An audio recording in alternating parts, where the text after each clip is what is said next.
Hello dear students, welcome to Nirbhar Academy. Hope you are happy and healthy. So let's begin with your English lecture. So today we will continue with the most important short answer type questions of the portrait of a lady. First video में मैंने आपके साथ इसके important notes share किए थे. I hope आपको complete chapter अच्छे से समझ में आया होगा, लेकिन फिर भी अगर आपको कोई प्रॉब्लम लग रहा है चैप्टर के रिगार्डिंग तो आप उस वीडियो को दोबारा देख सकते हैं. So let's begin with the question. So first question is, what stories of the grandmother did the author treat as fables of the prophets and why?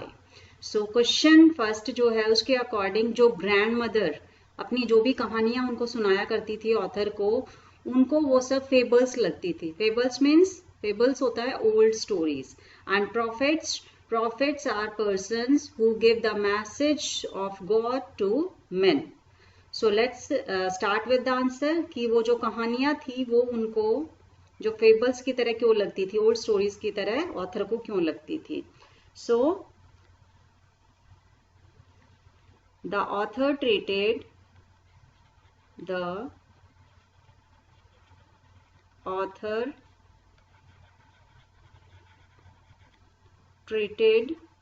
Treated means क्या होता है कि उसको वो ट्रीट किया करता था.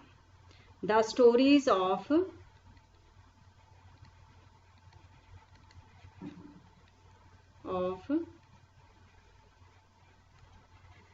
grandmother's youth and beauty as fables means old stories, as he had always seen her old and he found it hard to accept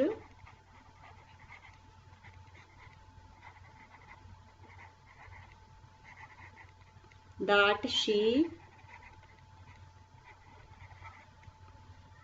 could once be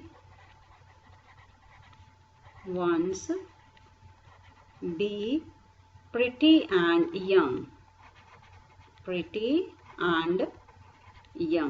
Because author ने हमेशा अपनी दादी को इतना ही बूढ़ा देखा था जितना वो देख रहा था, और इसीलिए अगर वो अपने यूथ की, अपने चाइल्डहुड की और अपनी ब्यूटी की अगर कोई भी कहानी ऑथर को बताती थी तो वो उनको ऐसे लगता था कि वो फेबल्स हैं, वो ओल्ड स्टोरीज हैं. किसकी? प्रॉफिट्स की. और इसीलिए उनके लिए ये एक्सेप्ट करना बहुत मुश्किल था कि वो कभी सुंदर भी थी और जवान भी थी. Yes. Now next question is, give a pen portrait of narrator's grandfather as he appeared in the portrait. Portrait के अंदर जो ग्रैंडफादर की जो पिक्चर थी उसको अब हमने यहाँ पे एक्सप्लेन करना है कि जो ग्रैंडफादर थे वो कैसे दिखते थे. So the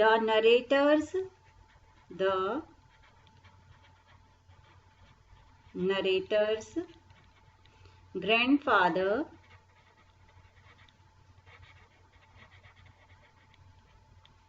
looked like a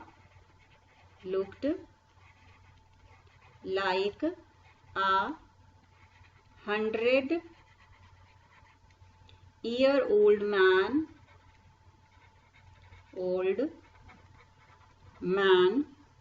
in the portrait. Jonathan's grandfather looked like a 100-year-old man in the portrait, and he had a long white flowing beard. उनकी एक लंबी सी एक दाढ़ी थी. It came up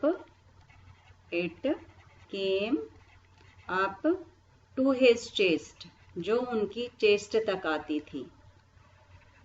और वो जो पोर्ट्रेट था वो कहाँ हैंग था? Above mental peace. It looked as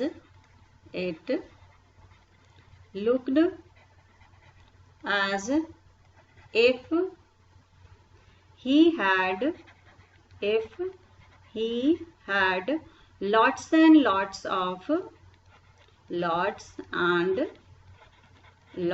of grandchildren. उनकी पिक्चर को देख करके, उनके पोर्ट्रेट को देख करके भी ऐसा लगता था कि उनकी उम्र जो है कम से कम 100 ईयर्स होगी और उनकी जो दाढ़ी थी वो चेस्ट तक आती थी और उनको देख करके ऐसा लगता था कि उनके सिर्फ क्या हो सकते हैं, बहुत सारे ग्रैंड चिल्ड्रंस हो सकते हैं. Yes, our next question is, why did the grandmother hate music? Grandmother को म्यूजिक बिल्कुल पसंद नहीं था और जब नरेटर ने अपनी ग्रैंडमदर को ये बताया कि वो म्यूजिक सीखने वाले हैं as a subject in his school, तो उनको बिल्कुल अच्छा नहीं लगा. तो उसका रीजन क्या था? Yes, the grandmother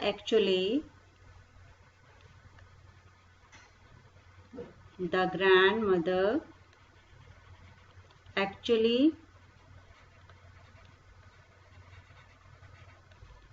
hated music. वो रियल में वो बहुत ही ज्यादा नफरत करती थी म्यूजिक से. She was a conservative lady. She was a conservative जो पुराने विचार रखते हैं उनको बोलते हैं कंजर्वेटिव लेडी. पुराने ख्यालों की वो औरत थी. कंजर्वेटिव लेडी who had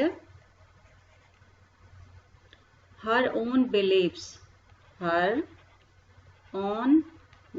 उनके अपने सोच विचार थे. beliefs and superstitions.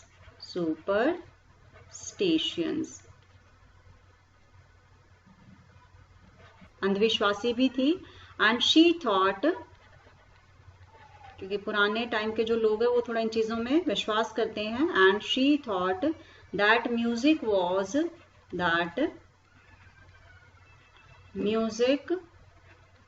was meant only for, meant means बना है, meant only for prostitutes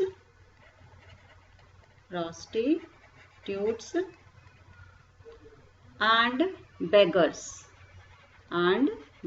कि beggars के लिए बना है ये और prostitutes के लिए बना है. It was not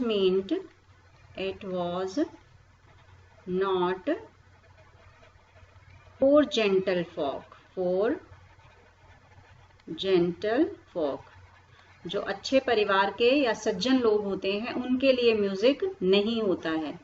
music was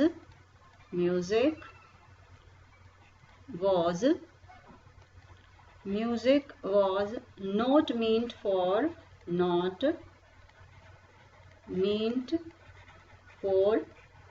and for school children. School के बच्चों के लिए नहीं बना है music. From respectable families.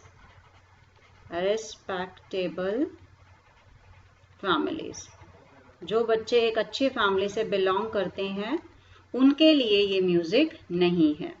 Now next question is, the narrator's mother looked like the winter landscape in the mountains. उन्होंने अपनी ग्रैंड मदर को कंपैरिजन किया था the winter landscape in the mountains. Landscapes means क्या होता है? सीनरी. तो वो एक सीनरी की तरह थी. जैसे माउंटेन्स पे आपने देखा होगा बर्फ बिखरी रहती है और वो बहुत ही सुंदर सीन होता है. तो उन्होंने उनका comparison the winter landscape in the mountain से क्यों किया है? यस, द ग्रैंडमदर ऑलवेज वोर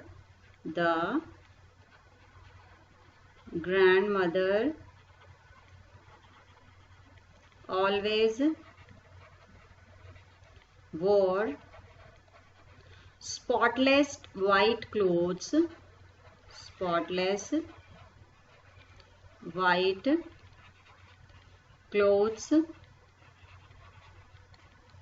Her locks of hair. उनके जो बाल बिखरे रहते थे लॉक्स मीन्स क्या होता है, लटे. Her locks of hair also looked silver white, because वो बहुत ओल्ड थी तो उनके जो हेयर थे वो भी ग्रे हो चुके थे.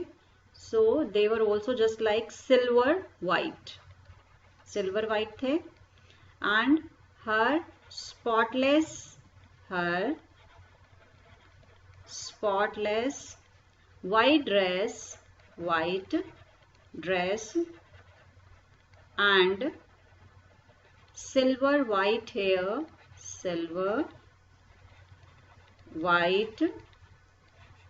hair made her look like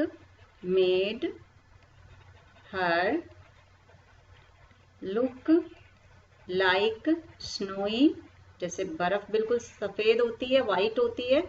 so like snowy mountains in winter,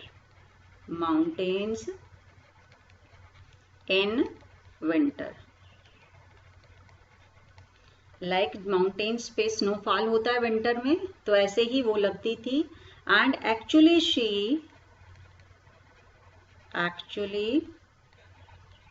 she appeared to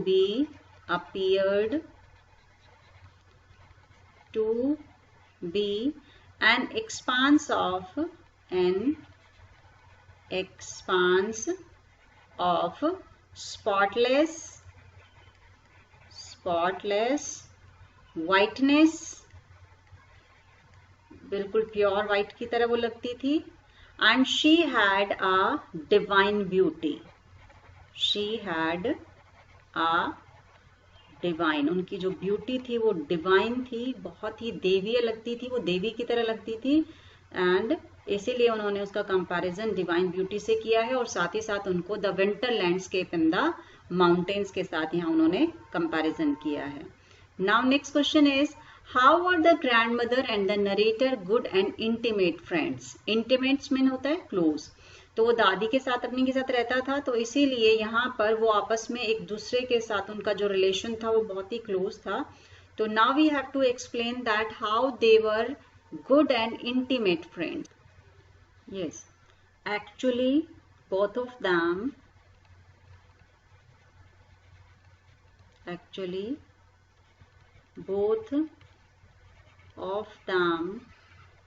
were like good and intimate friends.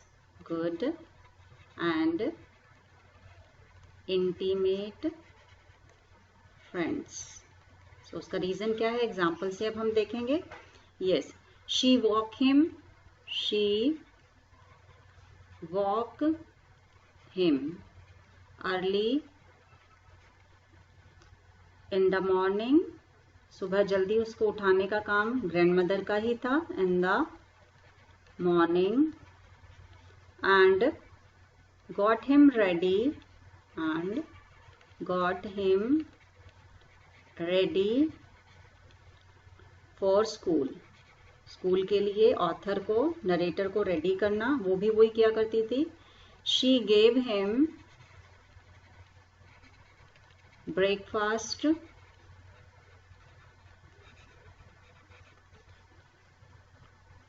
of stale. Stale means क्या होता है, नॉट फ्रेश, फ्रेश नहीं होता, उसको स्टेल बोलते हैं. Stale bread with a little butter and sugar.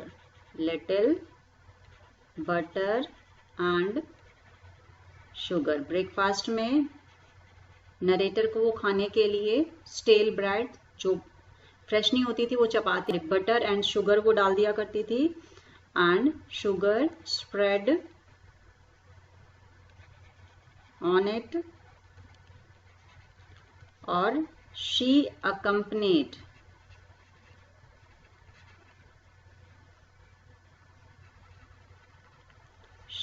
accompanied him to his school. सुबह उसको उठाना, ऑथर को उठाना, तैयार करना, ब्रेकफास्ट देना उसको, और साथ लेकर के ऑथर को जाया करती थी वो। तो इस तरह से पूरा दिन मोस्टली उनका साथ ही रहता था। सो इसीलिए in this way they were very good and intimate friends. Now next question is, why did the grandmother accompany the narrator to his school? What did she do there? अब ये हमें बताना है कि वो नरेटर के साथ स्कूल क्यों जाती थी, उनका रीजन क्या था, और दूसरा वो वहां जाकर के क्या किया करती थी। Yes, the grandmother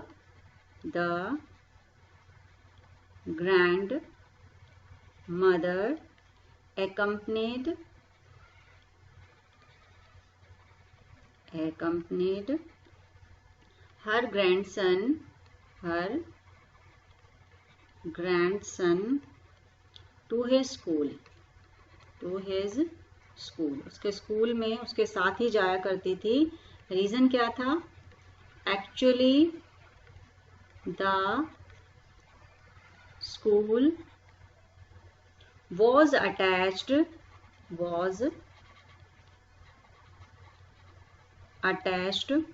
to a temple। वहीं पे स्कूल के साथ एक मंदिर जो था वो अटैच था, बिल्कुल साथ में था। And she sit inside the temple sat inside the temple reading holy books।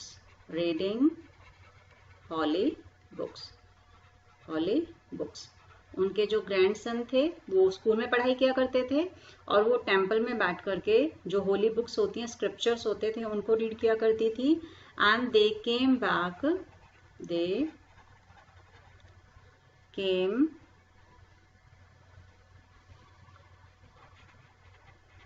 Back home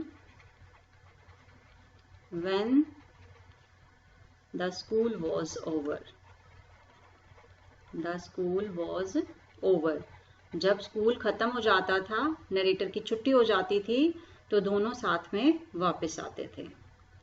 next question is, what was the turning point in their friendship? उनकी जो फ्रेंडशिप थी वो बहुत अच्छी चल रही थी, लेकिन एक इम्पॉर्टेंट पॉइंट उनकी फ्रेंडशिप में कब आता है?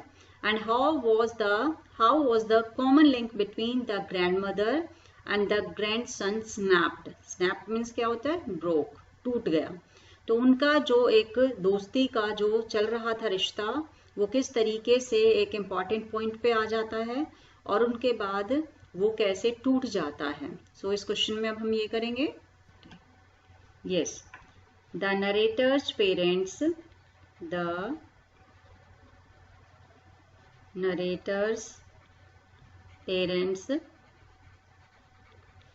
sent for them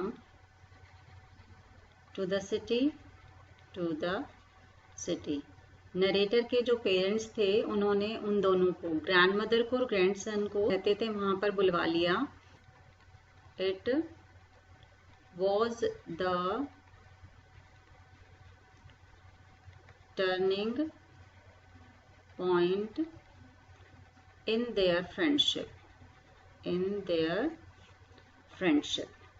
ये एक इम्पॉर्टेंट जो मोड है वो उनकी फ्रेंडशिप में आता है। And the city life and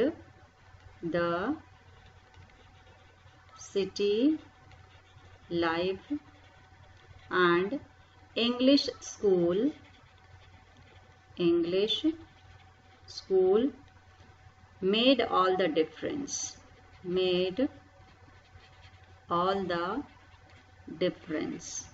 because शहर का रहना और गांव के रहने में बहुत फर्क होता है। और दूसरा, अभी जो नरेटर है वो एक इंग्लिश मीडियम स्कूल में जाने लग गए थे, तो इन दोनों चीजों से बहुत ही ज्यादा फर्क पड़ा उनकी दोस्ती के ऊपर। She did not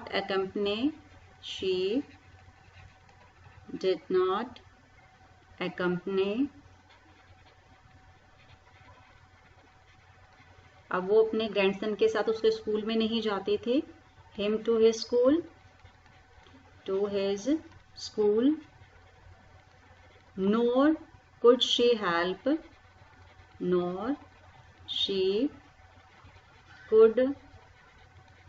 help him in his studies. Because वो इंग्लिश मीडियम स्कूल में पढ़ते थे तो उनको इंग्लिश की नॉलेज नहीं थी, साइंस की नॉलेज नहीं थी, तो वो उनकी बिल्कुल नरेटर की हेल्प नहीं कर पाती थी स्टडी में. And they saw less of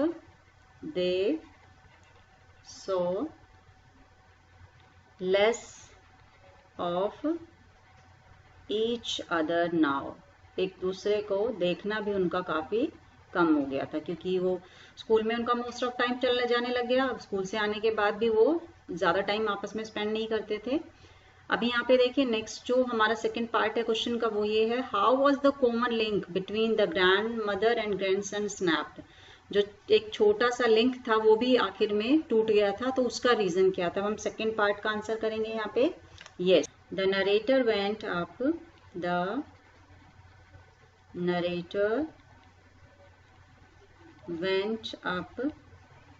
to the university. अब वो बड़े हो गए थे, स्कूलिंग खत्म हो गई थी, यूनिवर्सिटी कॉलेज जाना स्टार्ट कर दिया था. The narrator went up to the university. Now he was given a room of his own. अब उनको अपना एक अलग कमरा दे दिया गया था. अब वो दादी के साथ एक रूम शेयर नहीं करते थे. So that is the reason the common link between the grandmother and grandson snapped. So in this way common link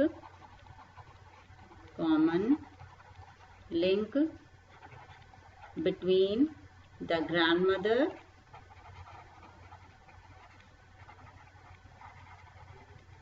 and the grandson snapped. Snapped means broken, टूट गया. पहले वो एक रूम शेयर करते थे, बट अभी जो है वो जो रूम है वो भी नरेटर को अलग मिल गया है. तो फाइनली उनका जो एक छोटा सा लिंक था जो रूम के थ्रू था वो भी अभी टूट गया था. What were the happiest moments of the day for the grandmother? Grandmother के लिए जो सबसे ज्यादा हैप्पीएस्ट मोमेंट्स हुआ करता था वो कौन सा हुआ करता था. द ग्रैंडमदर वुड सिट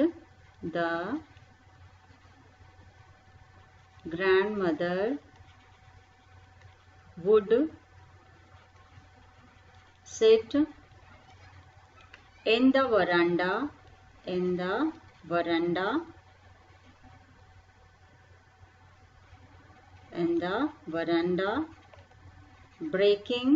बरांडे में बैठ जाती थी वो, and breaking the bread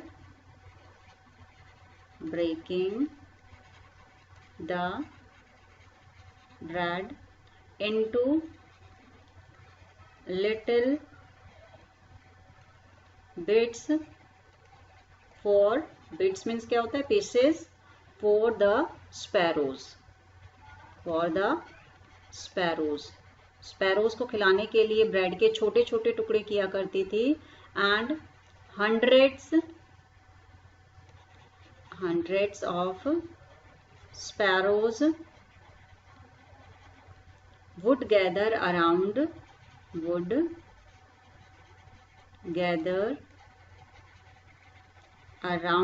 her. उसके चारों तरफ आ जाती थी. And they would perch. दे कौन है यहाँ, स्पैरोज है. दे वुड पर्च मीन्स क्या होता है, सिट, बैठ जाना. Perch on her legs, shoulders and even on the head. वो इतना प्यार करती थी बर्ड्स उनको कि उनके पैरों पे, शोल्डर्स पे, उनके सिर पकड़ के बैठ जाया करती थी. And it was the happiest half an hour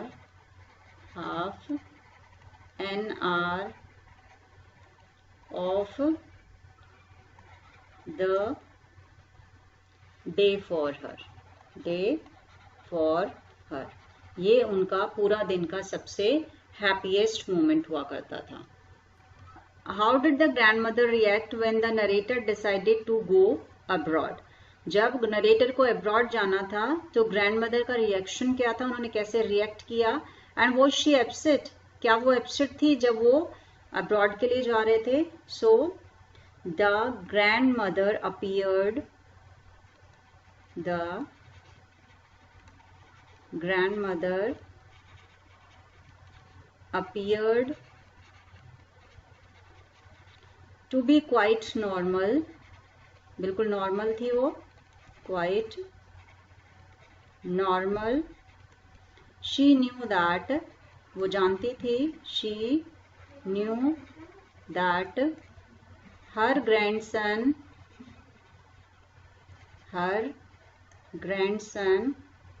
would be away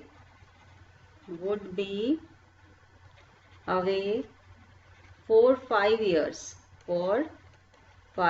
years. Narrator जो थे वो 5 years के लिए अब्रॉड जाने वाले थे, वो जानती थी इस बात को. And she looked composed and did not show any emotion. कोई इमोशन उन्होंने शो नहीं किए, वो बिल्कुल शांत थी, उनके चेहरे पे किसी तरह के कोई भी भाव नहीं थे. And she came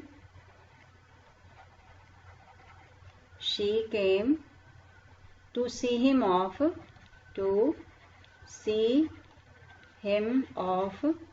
at the station. वो स्टेशन तक भी जाती हैं नरेटर को सी ऑफ करने के लिए, station. And she kissed him. Him कौन है? नरेटर. lightly on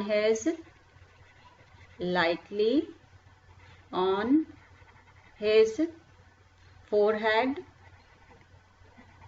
जैसे उनको विदा कर रही थी, वो उनको बड़े प्यार से अपने ग्रैंडसन को माथे पे किस किया उन्होंने. बिफोर डिपार्टिंग, जाने से पहले, बिफोर डिपार्टिंग. एंड क्वेश्चन क्या है? Was she upset? No, she was not upset. वो बिल्कुल अपसेट नहीं थी, बिल्कुल शांत थी. और यही उनके नेचर की सबसे बड़ी क्वालिटी थी कि उनका जो पेशेंस था वो हमें इस चैप्टर में देखने को मिलता है, हर जगह देखने को मिलता है. जब उन्होंने क्वाइटली हर चीज को एक्सेप्ट किया था, उन्होंने ये भी एक्सेप्ट किया कि उनके जो ग्रैंडसन थे वो इंग्लिश स्कूल में जा रहे हैं, साथ ही साथ म्यूजिक भी वो सीख रहे थे, हालांकि उनको पसंद नहीं था. फिर उसके बाद उन्होंने अपना जो अकेलापन था, क्योंकि जब फाइनली जब यूनिवर्सिटी नरेटर जाने लग गए थे तो उनको अलग कमरा दे दिया गया था, तो इस तरह से वो अपने अकेलेपन को भी उन्होंने पेशेंस के साथ एक्सेप्ट किया. So our next question is how did the grandmother celebrate the homecoming of his grandson? कि यहाँ पर जो 5 साल के बाद नरेटर वापस आते हैं अब्रॉड से, तो ग्रैंडमदर ने उसका सेलिब्रेशन कैसे किया था अपने ग्रैंडसन के आने का. सो यहाँ पर देखिए, the grandmother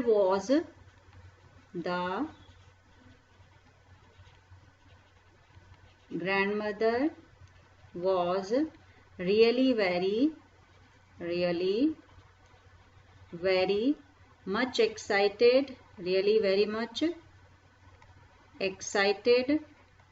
and happy when the narrator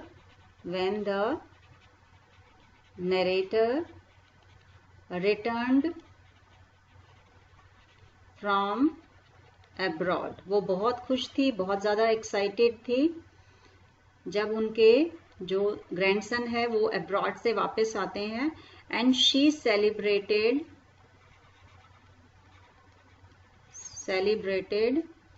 his arrival, celebrate भी करती हैं उनका आना, bye collecting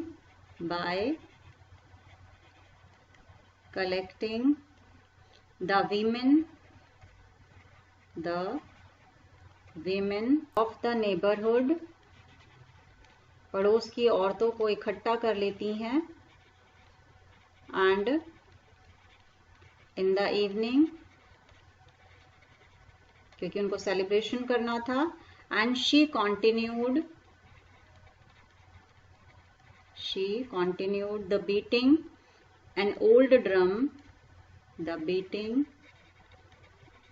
an old drum, एक पुराना सा एक ढोल ले लेती हैं वो और उसको उन्होंने बजाना शुरू कर दिया, and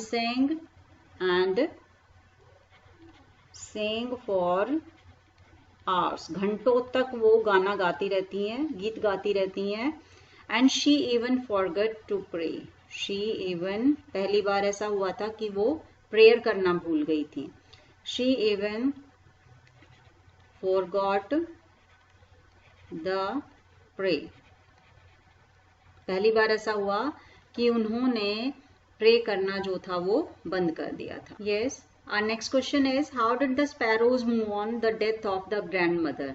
जब ग्रैंड मदर की डेथ हो जाती है, बिकॉज वो बहुत ज़्यादा थक गई थी, उन्होंने बहुत ज़्यादा सेलिब्रेशन किया था अपने ग्रैंडसन के आने का, जिसकी वजह से वो बीमार पड़ जाती हैं और वो उनकी डेथ हो जाती है. सो यहाँ पर देखिए लास्ट के अंदर जो स्पैरो जिनको वो फीड किया करती थी, जिनको वो खिलाया करती थी, उन्होंने अपनी जो फीलिंग्स थी ग्रैंड मदर के लिए उसको कैसे शो किया था जब उनकी डेथ हो जाती है, तो वो अब हम इस क्वेश्चन में देख लेते हैं. Yes, the sparrows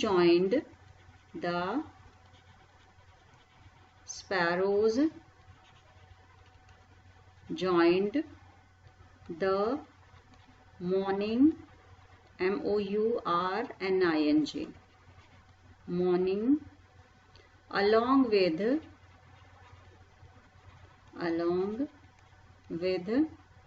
other family members,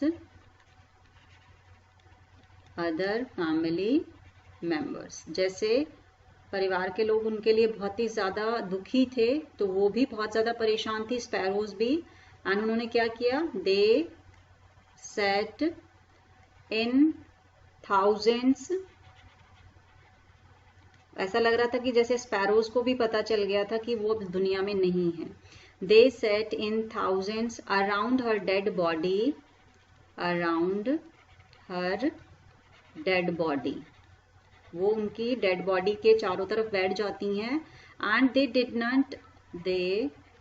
not चिरअप, उन्होंने कोई साउंड नहीं किया, कोई शोर शराबा नहीं किया जैसे पहले वो करती थी, बहुत शोर किया करती थी. No did they touch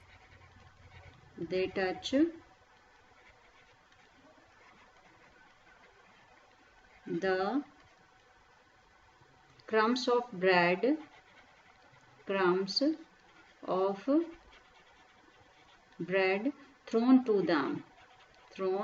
to them. जो नरेटर थे उनकी मदर उनके लिए कुछ ब्रेड्स लेके आती हैं, उनके टुकड़े करती है, the way grand mother did, जिस तरह से वो ग्रैंड मदर किया करती थी, और उनकी तरफ फेंकती है कि वो उनको खा ले, लेकिन दे फ्लू अवे क्वाइटली, उन्होंने बिल्कुल उसको देखा ही नहीं, कि टच भी नहीं किया, देखा भी नहीं, नोटिस ही नहीं किया उनको, and they flu away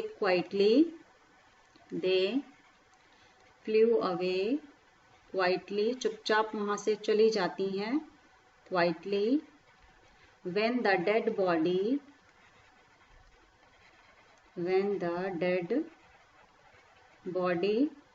was carried off